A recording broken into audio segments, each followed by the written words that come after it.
privilégio. E o fato de que eu sou ordenado a um sacerdócio especial não me retira do status de ser, antes de tudo, membro do sacerdócio universal de todos os crentes. É dentro do sacerdócio universal de todos os crentes. Esse sacerdócio significa que eu posso levar Deus a qualquer pessoa e posso levar qualquer pessoa a Deus. O véu do tempo se rasgou. Há chamados e enviados especiais do ministério sagrado. Há uma diferença entre autoridade e autoritarismo. Por outro lado, outra marca também danosa do mundo é o desrespeito à autoridade. Mesmo a autoridade simples, serva, despojada, ela pode ser confrontada pelo espírito de Coré, que marca as igrejas de hoje. E essa rebeldia vem da rebeldia do século, né? Da rebeldia da família, rebeldia da escola, que eu chamo síndrome de Coré. E que o fato de haver despojamento e de haver simplicidade e haver serviço não implica em desordem, não implica em anarquia. Façamos tudo com ordem e decência, não é? E devemos honrar o rei e honrar aqueles que governam sobre nós. Essa é outra contrapartida. A simplicidade não dá lugar a uma atitude de desrespeito, de desonra aos ungidos e aos líderes que Deus colocou sobre nós.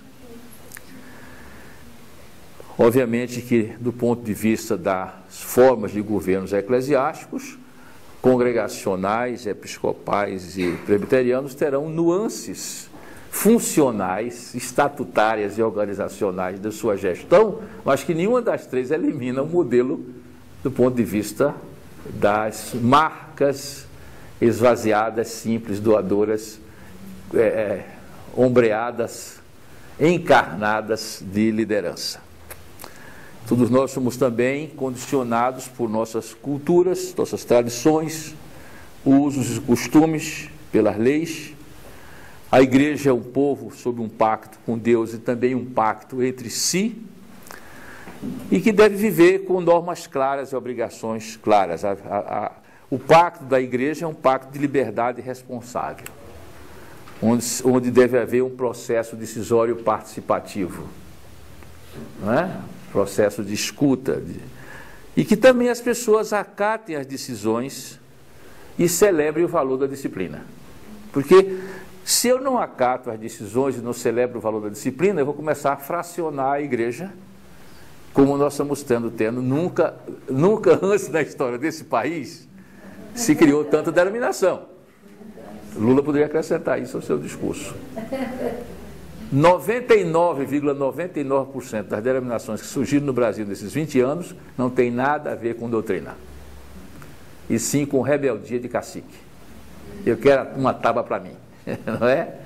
E isso é um sinal de grande preocupação da saúde espiritual da igreja. Às vezes se usa até pretexto doutrinário para a separação, mas que são pretextos. Quando você tem um debate, como tivemos em 1903, com a fundação da IPI, com a questão da maçonaria, do nacionalismo, o movimento radical batista dos anos 20, havia conteúdo. Quando, em 36, 38, o grupo cria a Igreja de Cristo, separada da Assembleia de Deus no Nordeste, havia o conteúdo, a questão do arminianismo e calvinismo, a questão de usos e costumes.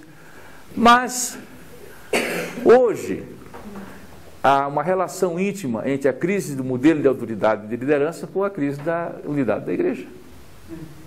Não é? E é interessante que esses grupos que se separam geram líderes mais autoritários e mais centralizadores ainda.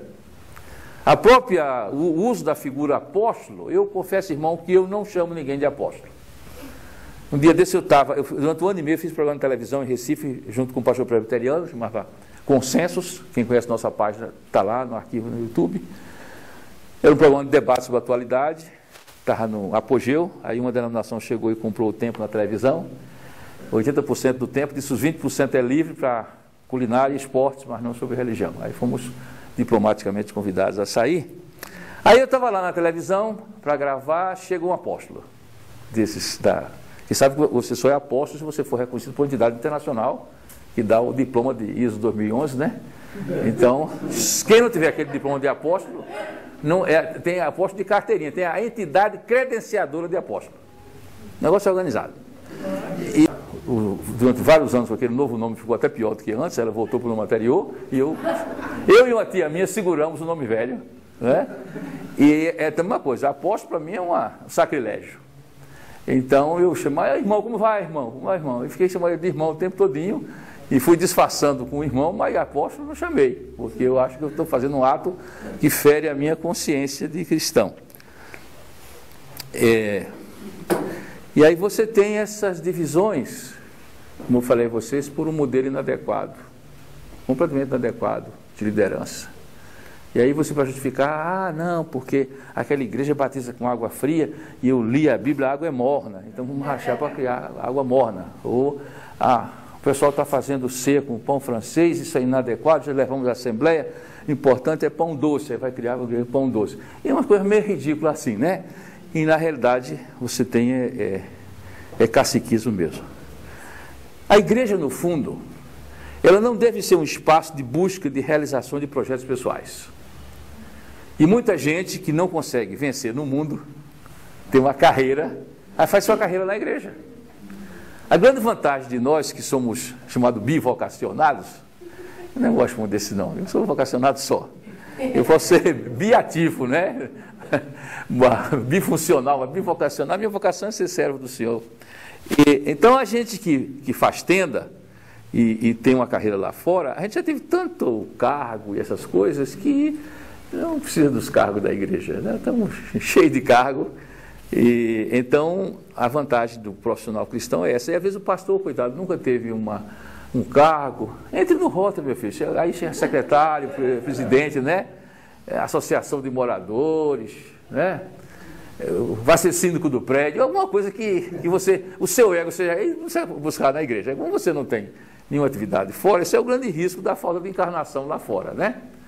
Porque por é que eu começo? Não, começo porque está mais perto. O que é mais perto você servir? No condomínio de prédio? No ciclo de pai e mestre dos seus filhos, né? No grêmio do seu colégio, na diretório da sua faculdade, no sindicato da sua categoria profissional? Então a igreja não deve ser um espaço de busca de projetos e realizações pessoais, de busca de poder como um fim em si mesmo, mas a igreja é um espaço de crescimento da pessoa, né? E aí nós temos o quê? Um paradigma, quem é? Jesus Cristo, como uma pessoa perfeita. Essa pessoa perfeita faz com que eu, através do Espírito Santo, da vida na comunidade, da palavra do sacramento, eu posso ir sendo transformado de glória em glória à sua imagem, deixando de ser a velha criatura e sendo a nova. Então como é que eu vou ser uma nova criatura e vou liderar novas criaturas com a exacerbação da velha e não da recriação da nova criatura? Jesus que faz com que eu mude meus sentimentos de ódio e amor, né? Jesus que mude o meu temperamento, é Jesus que mude meus projetos, as minhas prioridades, a minha maneira de ser. E eu creio que, nesse sentido, nós podemos exercitar o serviço cristão, tanto na dimensão filantrópica, das obras de misericórdia, que são muito necessárias. Na época do mito da Revolução, as pessoas eram contra as obras sociais de misericórdia, que diziam que isso atrasava a Revolução, e quando a Revolução chegava, o povo morreu todo de fome. Então tem que dar de comer a quem tem sede, enquanto dá o prato, aí discute a Revolução. Obviamente, discutiu-se que não se deve dar somente peixe, mas ensinar a pescar e dar vara, etc. Os projetos de promoção humana, projetos de cidadania, projetos profissionalizantes. Mas eu acho que ainda, apesar de que se trabalha muito a questão das obras de misericórdia e dos projetos sociais, que é o ANZO, a dimensão terceira, que tem a ver com aquilo que eu falei que é profetismo, o profetismo é a grande área fraca da missão integral. Porque é a área mais arriscada de você se chocar com os poderes, dentro e fora. E você pode ser preso por isso. Você pode perder emprego por isso. Você pode ser transferido para o Acre por isso. Então, daí as pessoas vão e vão, mas quando chegam na dimensão profética, não é? De expropriar a estrada que leva ao açude, e é aí que nós somos fracos. Eu tenho uma experiência muito interessante lá na Paraíba, de uma igreja nossa, que foi um projeto de encarnação bem holístico. Havia um latifúndio produtivo até os anos 50, que era tão grande que tinha cemitério, igreja católica e cinema. Morreu o velho, os filhos se urbanizaram e não plantaram um pé de pitomba. Era um mato e um jagunço com arma. Alguém tentou entrar e plantar macaxeira, levou tiro e morreu. E aí os meninos do MST, com quem eu tenho um grande carinho, inclusive na minha posse estava uma grande representação presente. Imaginar que eu sou neto de latifundiários e amigo do MST, mas isso é parte da conversão, né? Eu sempre disse que Deus me converteu a Ele, me converteu à justiça e depois me converteu à minha cultura. 3 coisas importantes. E aí o pessoal ocupou, né? Os de fora chamam de invadir, nós ocupamos. E um pastor nosso, que hoje ele é capelão do Exército Inglês, ele é binacional, hoje ele é capitão do Exército Inglês. Ele é advogado e ele começou a acompanhar como advogado e como pastor a ocupação. Aparecia um padre lá, fazia uma missa, até hoje. Aparecia para a Assembleia de Deus, fazia uns cultos, e nós passamos a fazer um trabalho de pregação do Evangelho, de solidariedade, advocacy. E fizemos isso de forma ininterrupta. Se algum pastor não pode, o outro vai. E no fim, o INCRA desapropriou, loteou para 120 famílias, é uma região fértil, o Brejo Paraibano, sai caminhão de hortifruti, 120 famílias têm sua casa hoje, tem seu carrinho de segunda mão, a sua moto, no lugar de jumento, né? Hoje o grande boom no Nordeste é trocar jumento por moto. E não sei quem polui mais, mas então... E aí a cooperativa que foi formada com esses irmãos nos emprestou, nos otorgou uma terra onde nós fizemos a igreja e o apartamento pastoral, e nós continuamos estimulando o cooperativismo lá dentro, né? E hoje tem uma igreja com cerca de 100 membros convertidos. São exemplos concretos que é possível fazer. Lamento que seja uma exceção na minha própria igreja, mas os líderes são líderes encarnacionais. Tivemos primeiro esse advogado, que hoje é na Inglaterra, depois tivemos um coronel da PM, que é pastor, aposentado, e hoje tem uma empresária que está passando as empresas para os filhos e está vivendo lá no mato cada vez mais com as pessoas, totalmente despojada. Então, eu diria que para o futuro da nossa causa, que além de cantar Ninguém Detém a Obra Santa, que é um dos meus hinos favoritos, nós precisamos de repensar o modelo de líder. Dentro da teologia da missão integral da igreja, do seu item estilo de vida simples como opção cristã, a promoção do líder, servo, facilitador. Que Deus abençoe, que nos multipliquemos e vençamos a tentação de não serlo. Amém.